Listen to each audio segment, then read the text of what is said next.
বরিশাল ও সিলেট বিভাগের অধিকাংশ জায়গাতে আগামী 5 দিন বৃষ্টিপাতের পূর্বাভাস দিয়েছে আবহাওয়া অধিদপ্তর। সেই সাথে চলতি মাসের 13 তারিখের পর থেকে সিলেটে ও চট্টগ্রাম বিভাগে প্রতিদিন বৃষ্টির তীব্রতা বাড়বে।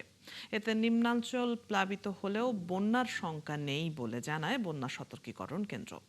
শারমিন নীরার প্রতিবেদন। শ্রাবণ মাসে বৃষ্টি ঝরবেই, এটাই প্রকৃতির নিয়ম।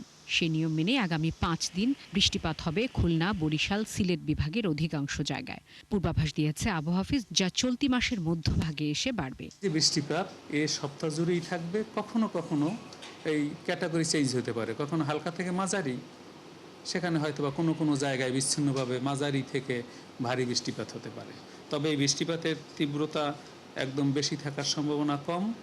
এ সপ্তাহের শেষের দিকে আমি বলেই দেই যে সিলেট এবং চট্টগ্রামে বৃষ্টিপাতের তীব্রতা প্রতিদিনই একটু বেশি থাকবে, খুলনা বরিশালও থাকবে।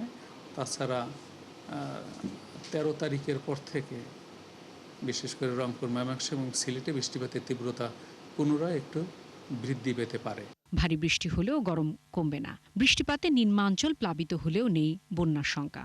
নিম্নাঞ্চল প্লাবিত হলেও আগামী 5 দিন কোনো নতুন কোনো বন্যা পরিস্থিতির সম্ভাবনা নাই। জাস্ট ওয়ার্নিং লেভেলে যাবে আর কি। ওয়ার্নিং লেভেলে গেলে জাস্ট নিম্নাঞ্চল যেগুলো আছে এগুলোই প্লাবিত হতে পারে, এক্সট্রিম লেভেলের কোনো বন্যার সম্ভাবনা নাই। শুধু বন্যায় নয়, আবহাওয়া অফিস বলছে এখন পর্যন্ত ঘূর্ণিঝড়ের কোনো পূর্বাভাস নেই। শারমিন নীরা, 71, ঢাকা।